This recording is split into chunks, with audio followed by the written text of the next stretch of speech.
ناف کے نیچے ہاتھ باندھنے پر دونوں ہاتھوں سے اللہ نور ریک کی توانائی بہہ کر سیکرل چکرا میں بھی جذب ہوتی ہے اور اس چکرا کے اوپر واقع سولر پلیکسس چکرا اور نیچے واقع روٹ چکرا کو بھی متوازن کرنے میں مدد ملتی ہے۔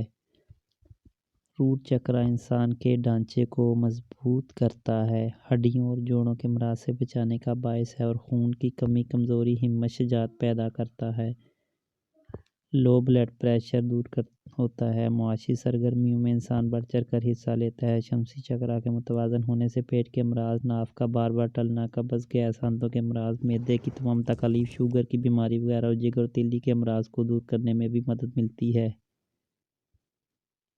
اس کا رنگ زرد ہے اور زرد رنگ لبلبے کا ہے۔ جگر صفرا رطوبت بناتا ہے جو زرد رنگ کی ہوتی ہے۔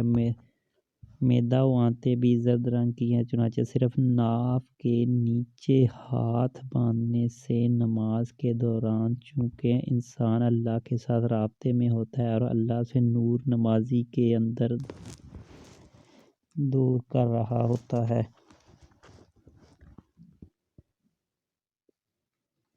چنانچہ نماز کے دوران ہر قسم کی حرکت اللہ نور کی تھراپی ہی ہے۔ نماز میں جھکنے کے دوران دونوں گھٹنوں پر ہاتھ رکھنا ہے۔ دونوں ہاتھوں سے اللہ نور کی بہہ کر گھٹنوں میں سے ہوتی ہوئی بیس چکرا میں داخل ہوتی ہے، جس سے بیس چکرا متوازن ہوتا ہے، گھٹنوں اور جوڑوں کی تکلیف میں بھی ازالہ ہوتا ہے۔ نماز میں سیدھا کھڑا ہونا حرف اے کی علامت بننے کا باعث ہے جو اس میں ذات کا پہلا حرف ہے۔ نماز میں جھکنا رکوع جسم کی زبان کے مطابق دو خطے مستقیم بناتا ہے جو ریکی کی ایک علامت الٹا 7 ایل بھی بناتی ہے۔ نماز میں اتحیات میں بیٹھنا سر سے کمر تک صرف الف یا ایک خط مستقیم بناتا ہے۔ قیام میں دونوں رانیں اور ٹانگیں تہہ کرنا دو خطے مستقیم بناتا ہے۔ قیام میں اللہ نور کی توانائی سر سے گزرتی ہوئی دونوں رانوں سے ٹانگوں سے ہوتی ہوئی دونوں پاؤں کی ایڑیوں سے روٹ چکرا میں جذب ہوتی ہے، جس سے روٹ چکرا کے متوازن ہونے کے ساتھ ساتھ کنڈالینی شکتی کو بھی تحریک ملتی ہے، جس سے یہ سپر پاور پیدا ہوتی ہے۔ آپ کو یہ ہم بتاتے چلیں کہ کنڈالینی شکتی جونسی ہے انسان کی ریڑھ کی ہڈی کے آخری مہرے میں سوئی ہوئی روحانی طاقت ہے جو سانپ کی طرح کنڈل مار کر بیٹھتی ہے۔ نماز میں سجدے کی حالت میں ایک طرف تو پورے جسم کا دوران خون دماغ کی طرف ہوتا ہے، جس سے دماغ کی خوابیدہ صلاحیتیں بیدار ہوتی ہیں یا یادداشت تیز ہوتی ہے، دوسری طرف قوت سماعت اور بصارت بھی تیز ہوتی ہے اور پیشانی کا زمین پر رکھنا ماتھے پر ناک کی جڑ میں موجود صنوبری غدود کو تحریک ملتی ہے، جس سے انسان کی چھٹی حس بیدار ہو جاتی ہے۔ تھرڈ آئی چکرا متوازن ہوتا ہے، جس سے ڈراؤنے خواب اور وہم کی بیماری ختم کرنے میں مدد ملتی ہے۔ انسان کے اندر قوت دانش پیدا ہو کر انسان دانشور بنتا ہے اور اپنی زندگی کی پیچیدہ الجھنوں کو سلجھانے کی صلاحیت ملتی ہے۔ اللہ کے تصور میں جب انسان سجدہ کرتا ہے تو ارشاد پاک ہے کہ انسان سجدے کی حالت میں اللہ سے سب سے زیادہ نزدیک ہوتا ہے، چنانچہ سجدے کی حالت میں اللہ نور کی زیادہ سے زیادہ جسم میں داخل ہوتی ہے۔ اللہ کے رسول صلی اللہ علیہ وآلہ وسلم اکثر طویل سجدہ فرماتے تھے کہ اتنا طویل کہ ام المومنین حضرت عائشہ صدیقہ رضی اللہ عنہا کو خوف ہو جاتا کہ آپ صلی اللہ علیہ وآلہ وسلم کے خال کے حقیقی سے تو نہیں جا ملے، چنانچہ اپنا اطمینان کرنے کے لیے سجدے کی حالت میں آپ صلی اللہ علیہ وآلہ وسلم کے پاؤں مبارک کے انگوٹھے کو حرکت دیتی تھی، جو میں آپ صلی اللہ علیہ وآلہ وسلم بھی حرکت دیتے تو آپ رضی اللہ تعالیٰ عنہ مطمئن ہو جاتی تھی کہ آپ بقیت حیات ہیں۔ سجدے میں سر گراؤنڈ ہوتا ہے، جس سے سر میں موجود منفی انرجی زمین میں ارتھ ہو جاتی ہے، جس سے ذہنی سکون حاصل ہوتا ہے، ڈپریشن دور ہونے میں مدد ملتی ہے۔ سجدہ اللہ سے قریب اور مقدس توانائی یا ڈیوائن انرجی حاصل کرنے کا بہت بڑا ذریعہ ہے۔ ننگے پاؤں زمین پر کھڑے ہونا اپنے آپ کو گراؤنڈ کرنے کی بہت بڑی مثال ہے۔ مراقبہ اور روحانی علوم کے حصول میں اپنے آپ کو گراؤنڈ کرنے سے جسم کے منفی اثرات پاؤں کے ذریعے زمین میں جذب ہوتے ہیں، جس سے جسم صاف ہوتا ہے، روح کی صفائی ہوتی ہے۔ نماز میں سورہ فاتحہ کی 7 آیات ہیں۔ انسان کے جسم میں اعضاء بھی 7 ہے، جسم مثالی میں لطائف چکرات بھی 7 ہے۔ پہلی آیت کا تعلق براہ راست اللہ تعالیٰ سے ہے۔ الحمدللہ رب العالمین، تمام تعریفیں اللہ کے لیے ہیں جو تمام عالمین کو پالنے والا ہے۔ جس میں اللہ تعالیٰ کی تعریف کی بیان کی گئی ہے، اس کی نعمتوں کا شکریہ ادا کیا گیا، اس کی تمام عالمین کو پالنے کی خوبی بیان کی گئی۔ اس کا تعلق کراؤن چاکرا سے ہے، جبکہ دوسری آیت الرحمن الرحیم جو بڑا مہربان نہایت رحم والا ہے میں اللہ تعالیٰ کی رحمان رحیم کی خوبیوں کی وجہ سے انسان پر دونوں بصیرتیں ظاہری اور باطنی کھلتی ہیں۔ انسان کی دونوں بصیرتیں اللہ رب العزت کا انسان کے لیے بہت بڑا تحفہ ہے۔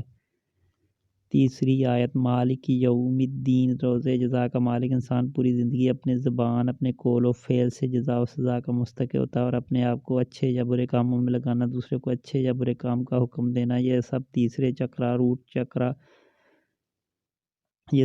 چکرا تھرڈ چکرا سے متعلق ہے۔ چوتھی آیت ایاک نعبد و ایاک نستعین، اے اللہ ہم تیری عبادت کرتے ہیں تو اس سے ہی مدد مانگتے ہیں۔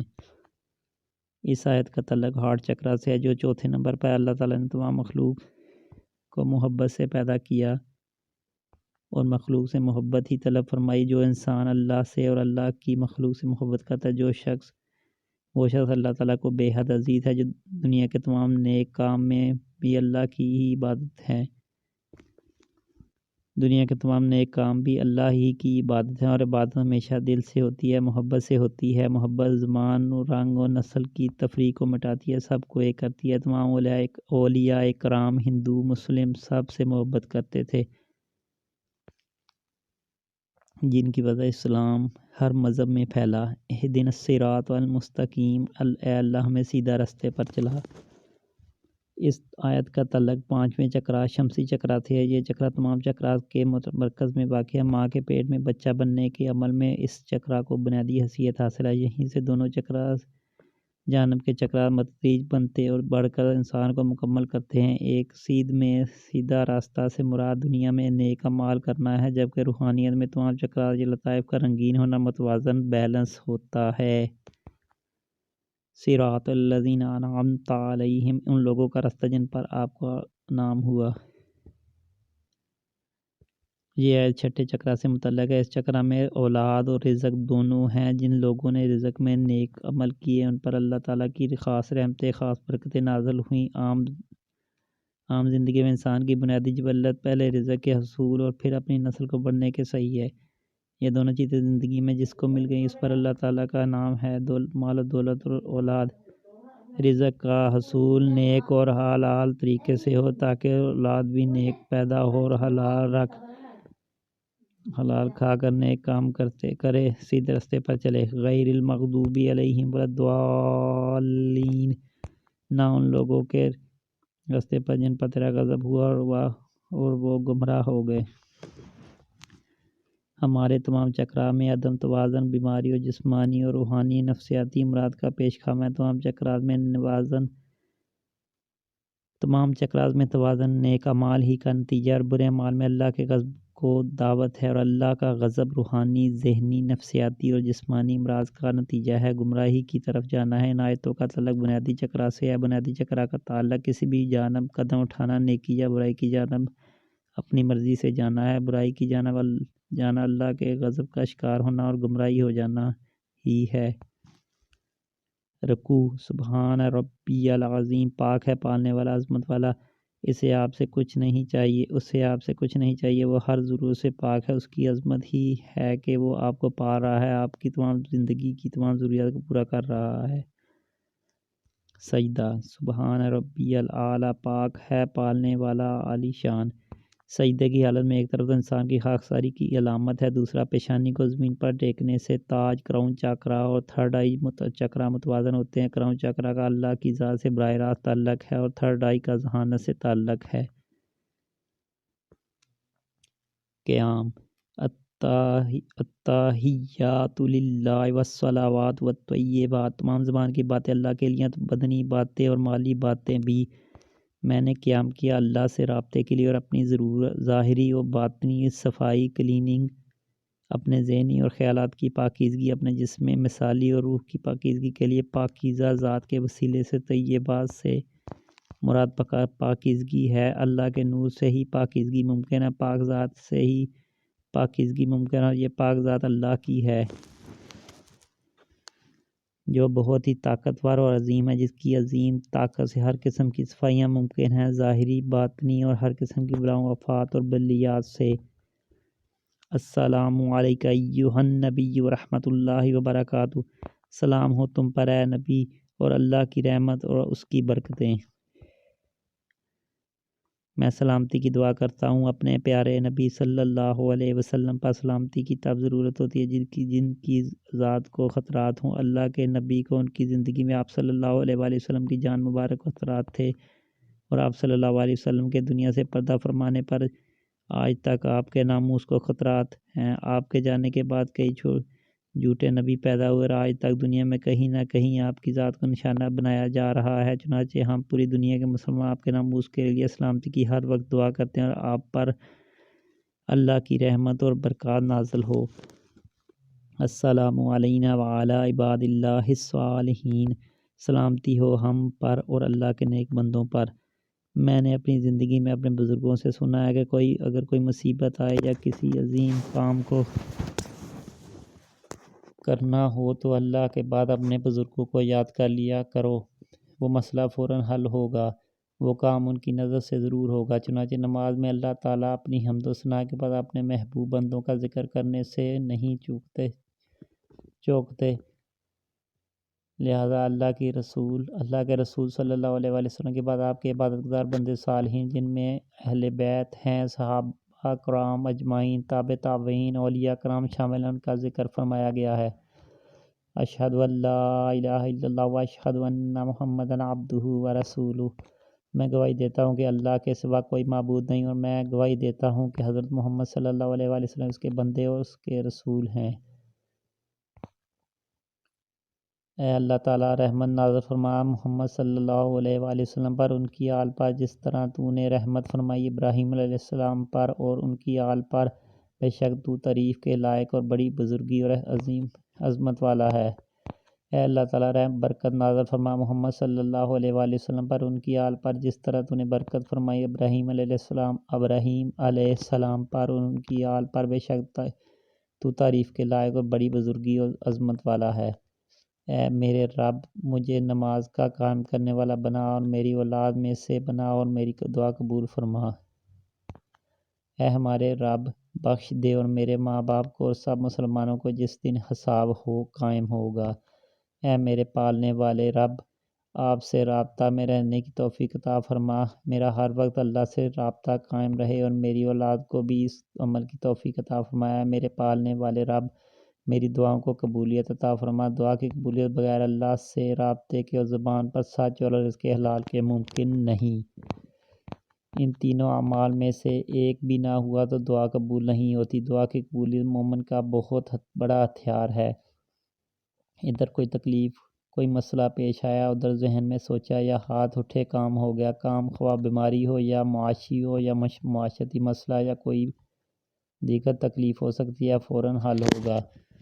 کراؤن چکرا کا تعلق اللہ تعالیٰ سے رابطے سے ہے، چنانچہ اللہ سے رابطے کے بعد یہ چکرا متوازن ہو جاتا ہے۔ گلا تھراٹ چکرا کا تعلق بولنے سے، چنانچہ اس چکرا کا متوازن ہونا ضروری ہے۔ سچ بول کر رزق کمانے سے رزق حلال اور جھوٹ بول کر رزق کمانے سے رزق حرام ہوگا۔ سیکڑوں چکرا تعلق رزق اولاد سے ہے، چنانچہ رزق حلال کمانے اور اولاد کو کھلانے سے اولاد صالح ہوگی، اللہ کے نزدیک ہوگی، اللہ سے رابطہ کرے گی۔ حرام کھانے یا کھلانے سے اولاد کے دل سے اللہ دور ہو جائے گا، کیونکہ اس میں اللہ کا نہیں شیطان کا حصہ ہوگا۔ پھر اولاد ماں باپ کے نقش قدم پر چلتی ہے۔ اگر ماں باپ کے ہاتھ نیک کام کرنے میں لگے رہتے ہیں، پاؤں نیک راستے کی جانب گامزن ہیں، تو اس کی اولاد کا عمل کا اولاد پر بھی نیک اثر ہوگا۔ اگر ماں باپ کے ہاتھ ایک طرف برے کام کرتے ہیں تو دوسری طرف دعا کے لیے اٹھتے ہیں، تو اللہ تعالیٰ کی ناراضگی کی وجہ سے یہ ہاتھ اللہ کے نور سے خالی لوٹتے ہیں۔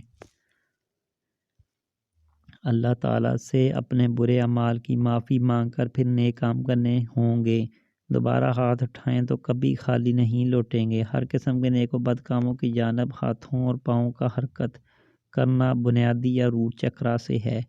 اس کے متواتر ہونے سے تمام نیک اعمال ہوں گے۔ مغفرت کی دعا دونوں جہانوں کے لیے ہے۔ اگر والدین زندہ ہیں یا دنیا سے جا چکے ہیں، آپ کی دعا سے ان کو اللہ نور کی ہیلنگ ہوگی، نور کی شکل میں دعا ان کو ہیل کرے گی۔ اپنے والدین اور اللہ کے رسول صلی اللہ علیہ وسلم کی امت مومنین کی مغفرت کی دعا ہے۔ السلام علیکم ورحمۃ اللہ۔ سلامتی ہو تم پر اللہ کی رحمت۔